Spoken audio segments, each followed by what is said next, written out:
I'll give you a quick example. We were helping a tenant look at a property here in Chicago, and they had a lot of large kind of chemical storage vats as part of their scientific processes, because to do science, you need to be there. You need space to do it. You can't really do it from home for the most part. So we've been helping them.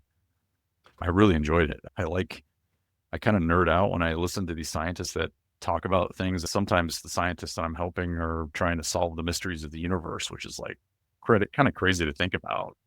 You don't mind me saying it's kind of unique for somebody to find like a purpose in their career like you. It sounds like you're helping these individuals in your way is a bigger impact than most people would give themselves credit for.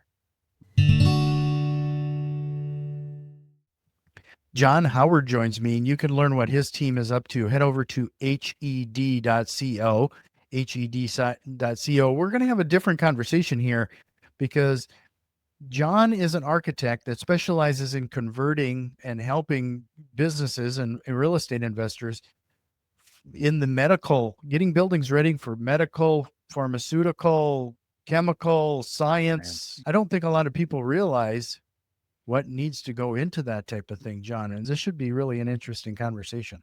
Yeah. Thanks, Jack. Appreciate you inviting me. Your company is so big, HED.co. There's like you mentioned 450 people working there. If there's ever an example of there's riches in the niches, man, you guys have these specializations that run the gamut.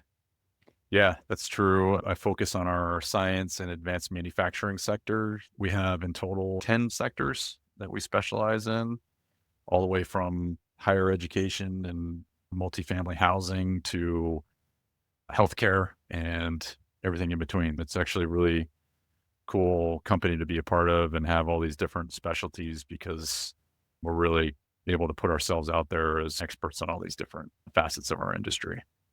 Yeah, you and I were I was like somebody else from your team has been on the show and I could not remember, but now that you say education, I believe that's the division he was in. Ah, okay. So then that was an interesting conversation because the conversions that he was talking about were pretty crazy.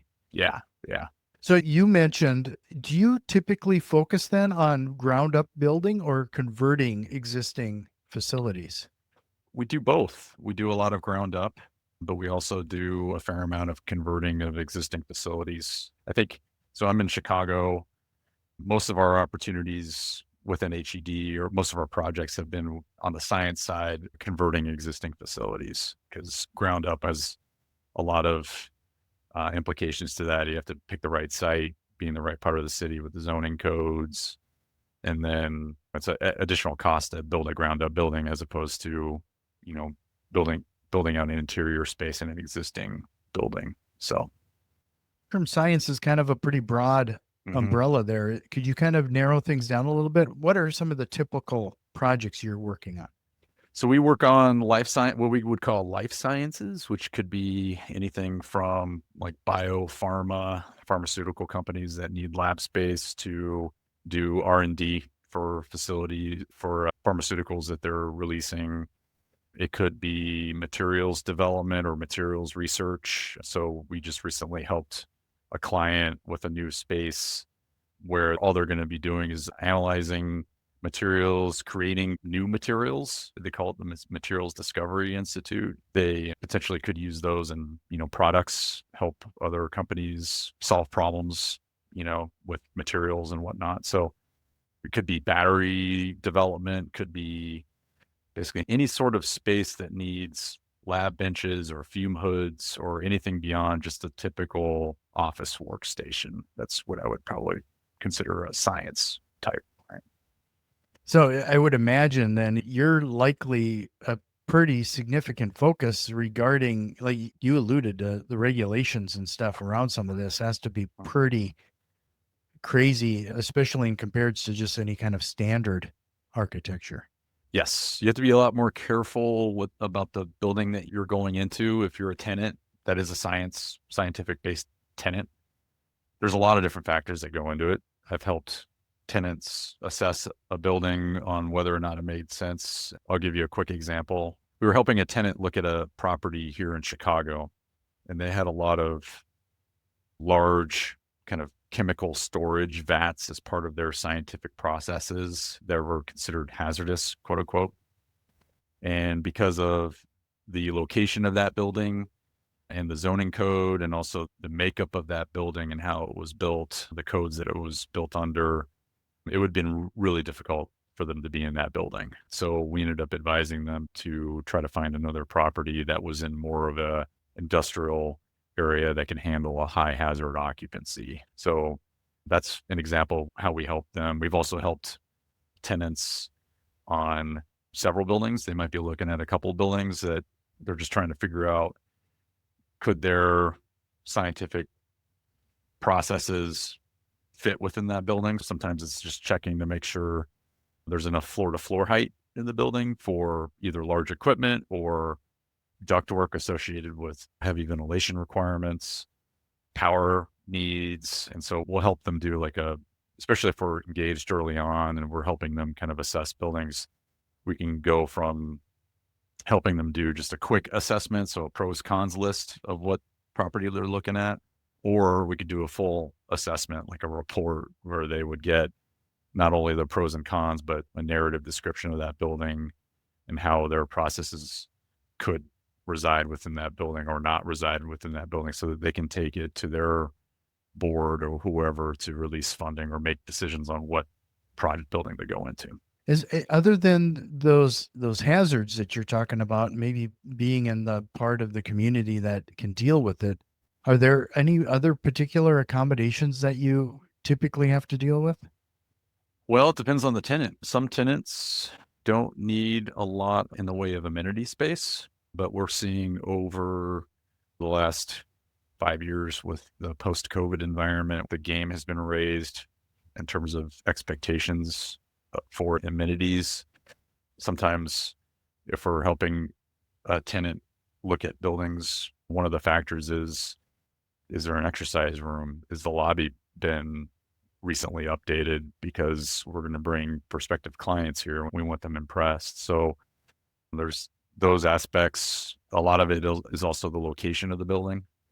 So that's kind of an understood metric universally because people know that where their people are going to want to work, they're going to want to work close to other external amenities like grocery stores, restaurants, bars, gyms. So that's part of the equation too.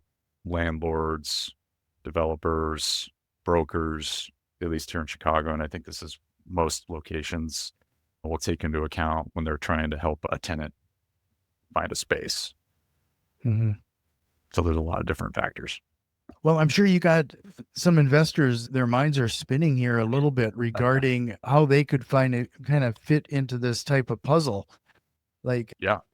Is there anything that we should be considering as investors when it comes to this type of asset class? Yeah. And we've been seeing it, at least personally, I've been seeing it. The question has come up more often over the last few years. I think it's because the office market has slowed down, especially in Chicago, quite a bit. So developers, investors are pivoting into different markets. And I think one of the attractive ones is science, because to do science, you need to be there. You need space to do it. You can't really do it from home for the most part. So we've been helping them. No, but that's what the edit button's for. Yeah, exactly. So yeah, we've been helping investors, especially developers, people that are kind of look traditionally in other markets, kind of pivot into the science. And we help them determine what they would need to do to any sort of existing property, or if they're thinking about getting new property, what to look for if they want to land science tenants. We just give them as much information as we can from our perspective. Obviously, it's up to them if they want to invest in it, if they think there's a market for it, and if they think they can acquire a property that can support those types of tenants. And from our perspective, we help them the best that we can. I would think some people would be curious as your career progression here. Like, how did you find your way to this? Oh man, how far back do you want me to go?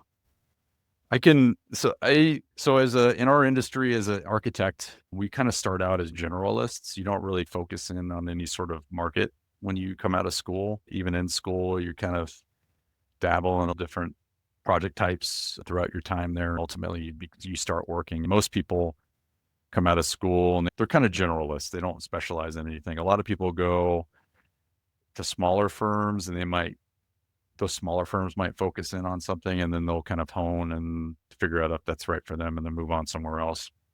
In my experience, I worked for a smaller firm that did work across different markets. And really by happenstance, I started getting put on in science-based projects. So I did a number of projects at Fermilab here in Chicago and a couple other science-based clients. And I really enjoyed it. I kind of nerd out when I listen to these scientists that talk about things. I have no idea what they're talking about, but the fact that I'm helping them, my work, my design, I'm supporting them, their science really inspires me and it keeps me going. I really enjoy helping scientists. Sometimes the scientists that I'm helping are trying to solve the mysteries of the universe, which is like kind of crazy to think about. So the fact that I'm able to help them in this small way really inspires me. So that kind of kept me in the science realm. It kept me interested in it. I've worked at a couple different firms in the science market, and I landed here at HED about 4 years ago. I started as a project manager, and now I'm in a sector leadership role and helping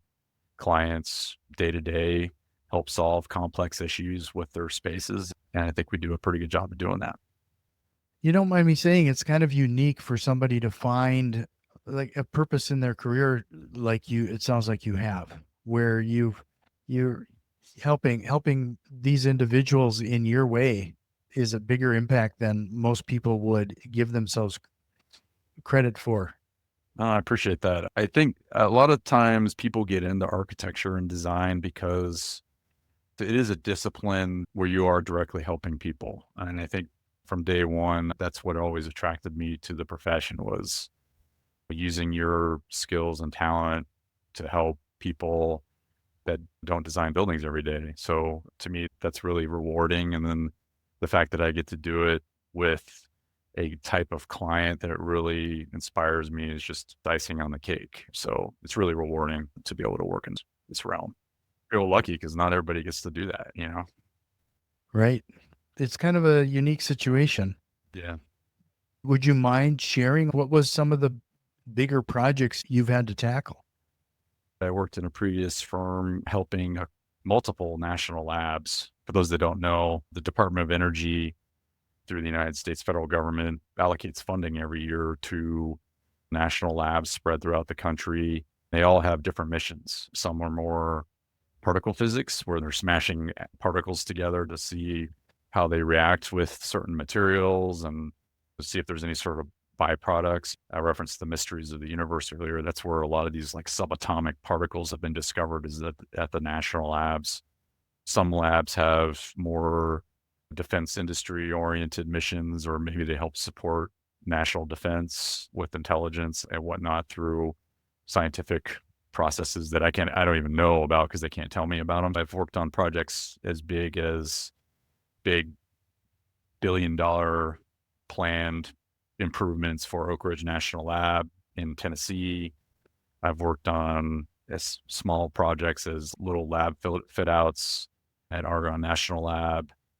There's a confidential client that I helped recently in the Chicago area that does a lot of materials discovery. That's a 12,000 square foot lab, not very big, but the stuff that they're doing is really cool. They've got really cool equipment that's going in there. It takes a lot of coordination around complex systems. On the surface, it looks like a simple design, but really there's a lot that goes into it. So that's one thing that I like about science projects. It doesn't have to be the big mega project that interests me. I worked on a 1,200 square foot tunnel that was going to support part of an extension to an accelerator at Oak Ridge National Lab.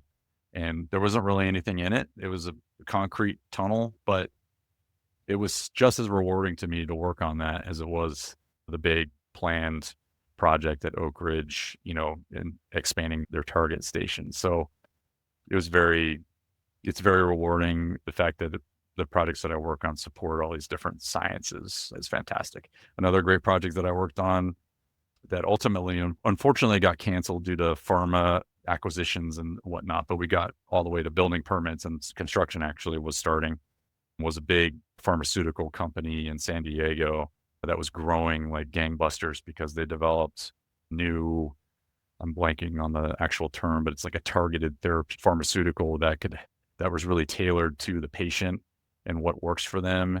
And so they created all these great therapeutics to help fight off cancer. And to me, that was very rewarding too, that I was helping them develop this R&D space to help support that mission. So yeah, those are just a few of the projects that I've helped. And that was a big 150,000 square foot facility out in San Diego. So projects of all sizes and shapes, equally as rewarding to me. I know that sounds kind of cliche to say, but honestly, it's true.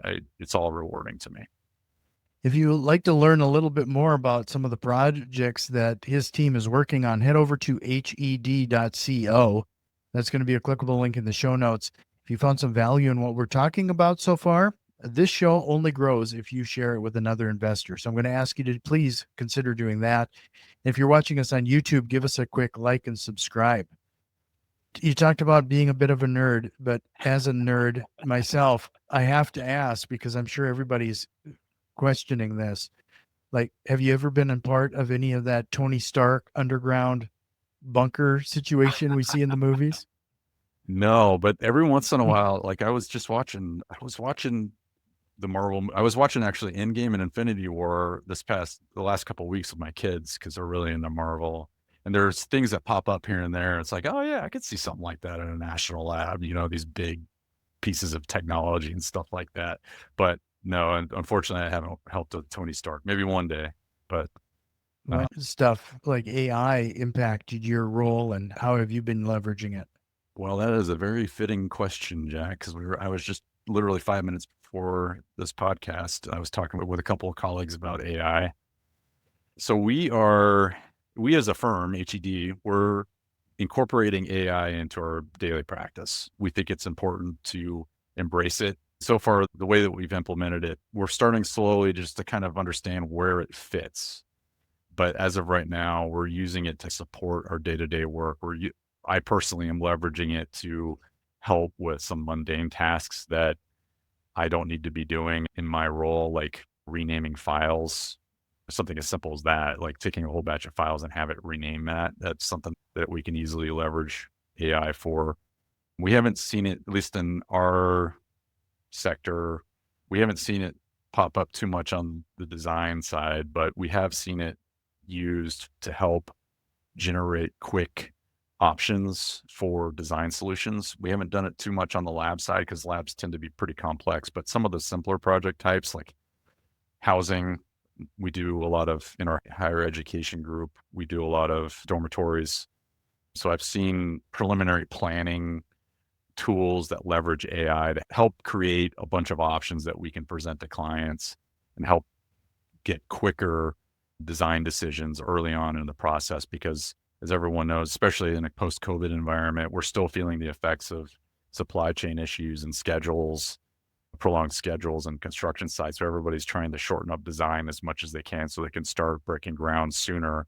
And to do that, we've been starting to leverage AI to help get quicker results and quicker decisions early on in the process. And then our design teams will take those decisions and execute it into designs. Mm-hmm. I think just a rambling answer to your question, that's kind of how those two facets are kind of how we're seeing AI right now. But who knows where it's going to take us. We're seeing AI meeting notes all the time now. Like that's part of our workflow. So we'd be on a call almost like this and talk about plans for a project. And then there would be an AI bot next to us. And then at the end of the meeting, there's a summary of what was discussed on the call with who said what and what the action items are. It's been kind of interesting because a lot of real estate investing trainers and gurus come on the show, and they said it's been interesting now because when they do group coaching calls or what have you, people won't even show up. They send their bots to take the notes. I've seen that too occasionally. That's kind of funny. I feel like I still want to hear things, but yeah. to each his Yeah, own, I right? Oh, yeah. rely strictly on stuff like that. But Yeah. AI is not perfect yet. It still gets some things wrong. could you talk a little bit regarding what you do in sustainable design? Some of the environmental things that I'm sure is kind of prominent in the science world. Sure. Well, sustainability is very much inherent to what we do at HED, whether or not a project or a client elects to go with any number of sustainability certification guidelines that are out there, like LEED. A lot of people have heard about LEED, which is developed by the US Green Building Council.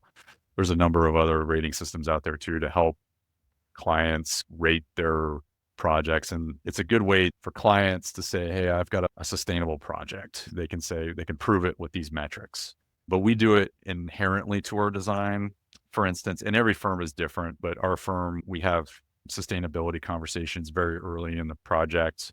And it's a deliberate, I guess is the right word. It's a deliberate set of meetings that we have early in the process. We recognize it's very important, especially with lab buildings, which are some of the most energy intensive buildings that you can design and occupy and operate over time. We have those sustainability conversations early to talk with clients about what they want to implement. We obviously come to the table with a number of suggestions. Sometimes we suggest fume hoods that have lower air velocities so that you can save energy on the ventilation and exhaust costs. Some users are okay with that. Some users have to have a certain velocity at the fume hoods.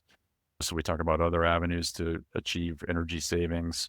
More and more, we're hearing net zero as being a target for some clients, which is very difficult to do with a lab building. It is possible, but we try to lay out what the implications of that are and how it might affect their scientific processes within the building and their science. The sustainability is very much at the forefront of what we do here at HED. It's part of our design language as early as possible. And we implement as many strategies that make sense for the client. We take costs and operation into consideration throughout that process as well.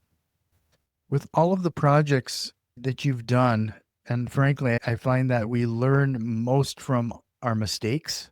Would you mind sharing what was one of your biggest lessons you've learned in your career so far? Ooh, one of the biggest lessons that I've learned historically in my career is communicate as much as possible early and often, just making sure there's clear lines of communication. If I'm on a meeting and I'm not crystal clear on what's being said by a client, I'll say, before I let you go, I just need to make sure I understand this right so that we're all on the same page, regurgitating what I've heard so that the client can hear it in case I'm misinterpreting anything, being clear on what we need as a design team with clients too. I think that's a lesson that I've learned over my time. Sometimes design team might, especially a more inexperienced design team, expect certain information will automatically come from the client. By the time they ask for that information, it's too late in the process. And that obviously doesn't help anybody when it's too late. One thing I've learned over the years is, request what you need from clients' projects. You need a lot of information from clients because there's a lot of equipment that clients have that we're not privy to. We're not scientists.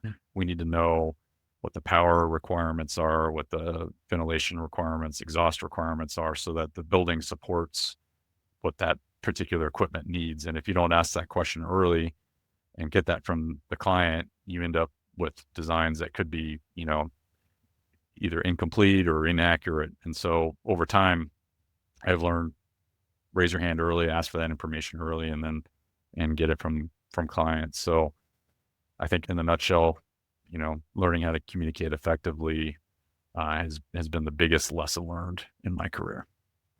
Well, Jon, this has just been such an interesting conversation. Before we jump into the rapid fire and close out this episode, is there anything else we should have tried to hit on? No, I don't think so. I think we covered the gamut. Just know that there's a lot that goes into there's a lot of requirements of a building. I would just recommend reaching out to an experienced architect and engineer that can help you figure out if there's any things that need to happen to that piece of property so that it can land a tenant, or if there's any major red flags that might make it harder to land a science tenant, and then maybe you pivot elsewhere. So I think that's the main message is just we're here to help landlords, tenants even real estate brokers, like if they're trying to help make a deal, we're here. And there's other architects and engineers out there too that do the same thing. Just talk to somebody before you put a lot of money into a facility or a lot of effort into trying to land a science tenant. With that, I'm going to direct everybody to your website again, hed.co, to find more information and find those resources there. Jon, if you're ready, we'll jump into the rapid fire and close out this episode. Sounds good. Ready. What lie do real estate investors often tell themselves? Well, from my perspective, kind of tied to my point just a second ago, is having an office building and saying, oh, I can attract a bunch of lab tenants. Not every office building can attract those tenants. So I think the quote unquote lie would be having a property and thinking that you can attract any sort of tenant. And when a science tenant is going to have some pretty, even though there are some universalities to a property that you can design into it or upgrade into it, or a property can have it inherently, there are some specifics that you'll just want to make sure that you're buttoned up on before you spend a lot of effort trying to go down that path. If you could go back in time and give your younger self a piece of advice, what would it be? Does it have to be directly related to? No. The one that jumps to mind is, so I borrowed a lot of money to go to school. And if I had to do it all over again, if I could tell my younger self, give my younger self a piece of advice, don't borrow that much money. You don't need to borrow that much money to go to school. Go to a school that will get you an accredited degree so that you can eventually become an architect. Don't take out too much to do it, because when you finally do get out of school and you land your first job, where you went to school doesn't matter as much anymore. And so that's probably the biggest piece of advice I would give to my younger self. Obviously, it all worked out. I'm glad it worked out. Things happen for a reason, but all things being, or in a vacuum, I would go back and say, don't take out that much for school. I think that's an important message this time now. Like, Yeah, I've seen kids coming out of college with hundreds of thousands of dollars in debt, and yeah.